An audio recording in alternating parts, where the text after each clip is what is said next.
Hi, it's Ross Jeffries, and welcome once again to Getting Up to Speed with Speed Seduction, your multi-modular course for newbies, people who are curious, and even old-time students who just want to review. This is Module 2 on the tools of speed seduction. The first module was on the concepts and the ideas and the cognitions of speed seduction. I would remind you that you should feel perfectly free to share this module anywhere you like. You can post it on your blog. You can put it on your Facebook, stumble upon, I don't care. But let's remember to keep the contact intact. Don't add the content intact. Don't add anything. Don't subtract anything. Keep all the links intact. I'm excited to tell you at the end of this presentation, I'm going to be sharing a completely free resource so you can get a lot more language patterns word for word. You can read them. I'm going to give you some download links where you can download the actual pattern archives and see them. So let's get started. I think you're going to really enjoy this. Today I want to talk to you about language patterns. This is what makes speed seduction famous, these language constructs that capture and lead women's imagination and emotion. So let's define it. What is a pattern? People have heard of the blowjob pattern, the incredible connection pattern. You may have heard of these, the Discovery Channel pattern. There's all sorts of, over the years, memorized language patterns that both myself and my students have come up with. So what do we mean by language patterns? Well, a language pattern is any kind of construct, any combination of words and phrases that is calculated and actually does capture and lead women's imagination and emotions to generate the emotional states and responses that you want. Remember, the speed seducers were not over-focused or mostly focused or even first focused on the behaviors we want from women. Our theory is that instead we have to focus on the emotional states, because it's from these emotional states that her behavior that we want is going to naturally flow. These patterns are something that women enjoy. You are not doing something wrong when you do patterns with women, because this is how women think. This is what they enjoy. It's part of how they process their internal emotional world. Women love this stuff. If you don't think women respond to language differently, then ask yourself, do some research. What do you think is the most popular form, the best-selling form of fiction out there? In fact, it outsells all nonfiction and fiction combined. You probably already know it's the romance novel. Now, if you picked up a romance novel, you'd be bored out of your mind, but women love this stuff. And the patterns, and this is really important to you, for you to understand, the patterns reflect how women think anyway. They're not some stuff that was beamed down from Mars, stuff I made up on my head. It was just based on my observation of how women speak and think and process their emotions in any case. Remember this key point. I repeat, but repetition can be the mother of skill if you act on these ideas. Whatever you can get a woman to imagine for herself is going to be perceived by her as being her own thought, and therefore she will not resist it. You can sort of think of it as being like a emotional ventriloquist. You're not throwing your voice, you're sort of throwing your thoughts into her head. Whatever you have to argue a woman into will be perceived as coming from outside of herself, even if it's in her own best interest, so it will often be resisted. So let's talk about memorized language patterns. What are the elements of a really good memorized language pattern, whether it's the blowjob pattern, the Discovery Channel pattern, which we'll go through in detail here in this module, the incredible connection pattern. There's so many of them I've lost count of them. Well, first of all, they reflect themes or topics that women love. Well, what do I mean by that? I mean there are about 5 or 6 themes which, if you can get a woman talking about or you can talk to her about, preferably both, are more likely to activate the fantasy circuits in her mind, the circuits in her mind and body that are responsible for those states of lust, fascination, arousal, wanting to get it on right now. Some of those themes would include connection, how we connect with ourselves, how we connect with our desires, connections, indulgence and escape, really good one. There are actually 4, 5, 6 of them. I'm only going to give you those 2 or 3 for now. The patterns include sensory-rich language.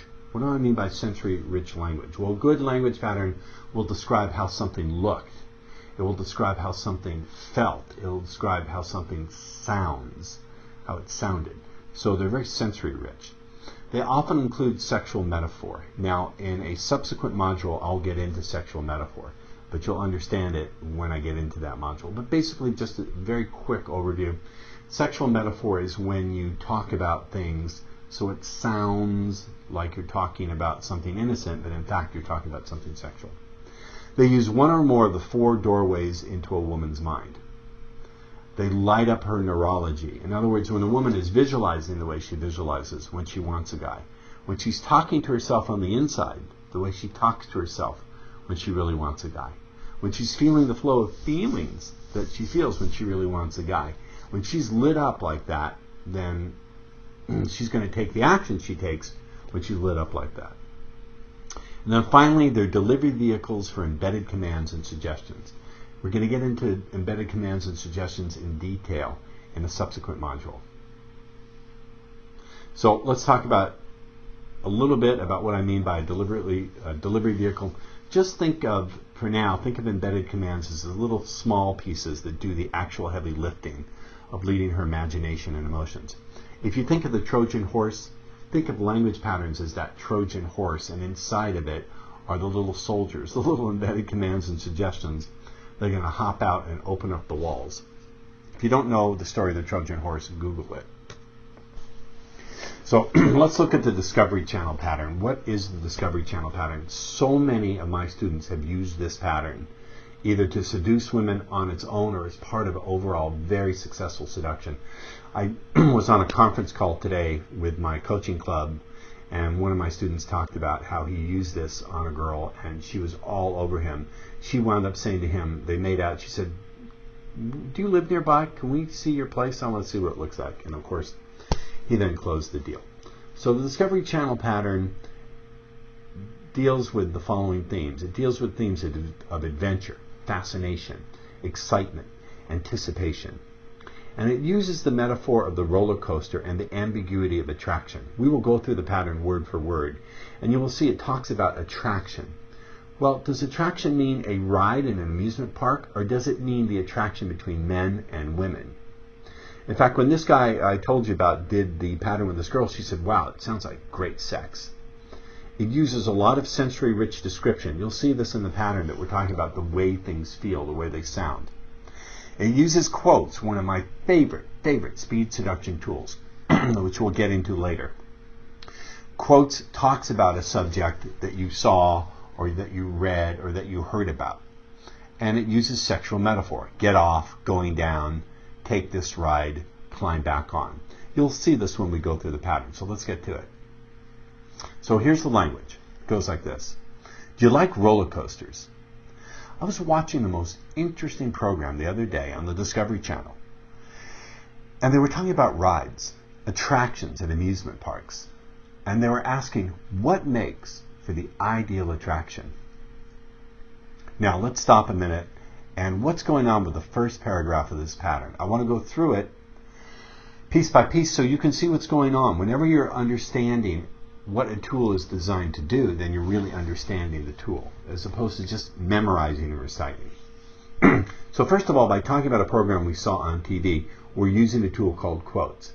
Quotes allows us to make reference to something we saw on TV or that we read in a magazine or heard a friend say.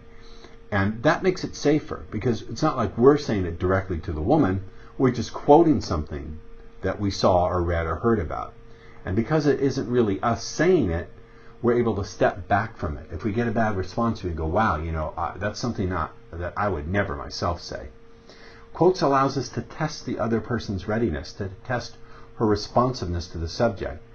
If we see that she's confused or that she's having a negative response, again, we step back from it. We say, well, I would never say anything like that, or I think that's silly or stupid.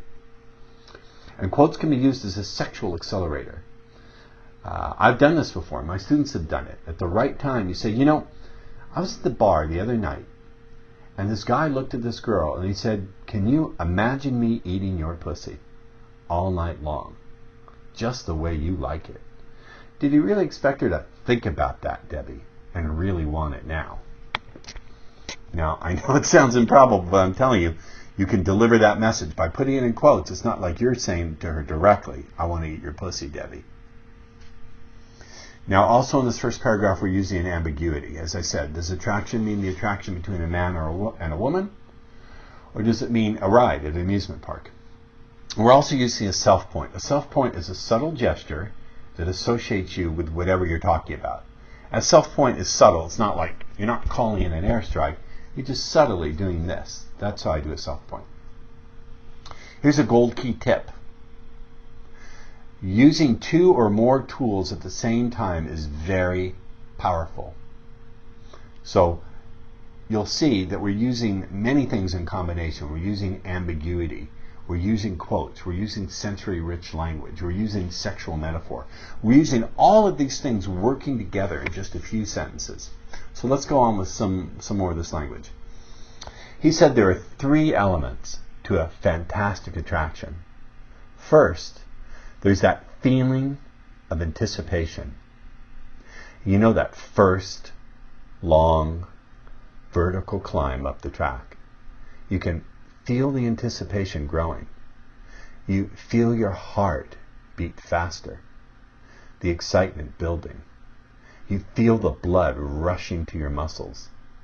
Your breathing starts to come faster and faster. You feel it building, and then you feel that rush of excitement going down. So what are we using here? We're using the doorway of body feelings. There are 4 doorways into a woman's mind and emotions. So let's make a little sidetrack here. First, there's strong body feelings, feelings of emotional connection. So body feelings could be a rush of warmth in her chest, a tingling in her vagina. Feelings of emotional connection are similar, but they're more like, well, I just feel so connected. If you ask a woman who's really in love, what did it feel like when you first met your boyfriend? She'll say, I just felt this click. And they'll tend to point towards their heart center. So it's doing that. It's also getting her to visualize. She's visualizing going up the track, right? It's getting her to talk to herself. And it's eliciting, there's getting her to visualize. There's getting her to talk to herself, which is one of the doorways. You know, the things she says to herself to get herself turned on. And then there's eliciting her values. We'll get to that later. But you can see that with the Discovery Channel pattern, we're getting her to visualize, and we're mostly getting strong body feelings. So we're using those 2 doorways, but mostly the doorway of strong body feelings. And we're doing this too. We're using embedded commands. You see the embedded commands. Feel the anticipation growing. Feel your heart beating faster. Feel that rush going down. And of course, the sexual metaphor, going down. Does that mean going down as in oral sex, or going down the track? And then coming faster and faster. Does that mean coming, C-U-M-M-I-N-G, or coming? Your breath is arriving faster and faster. So here's more of the dialogue. He said the next element is safety. You have to feel so safe with this ride, because you know nothing bad is going to really happen. So you can feel even more safe to feel those exciting feelings growing. Finally, he said this ride has to be fascinating. There has to be so many different twists and turns. So much is unpredictable here that as soon as you get off, you want to climb right back on. You want to take this ride multiple times. Now, where's the sexual metaphor here? Get off, climb right back on, take this ride, right? Now, we also have some embedded suggestions. We have the embedded suggestion, there's so much unpredictable here. In a later module, we'll get into embedded commands and suggestions in detail. But just to point it out here, unlike a command, it's not really telling her to feel or to do or to think anything particular. Rather, it's suggesting a quality to the experience or a meaning to the experience.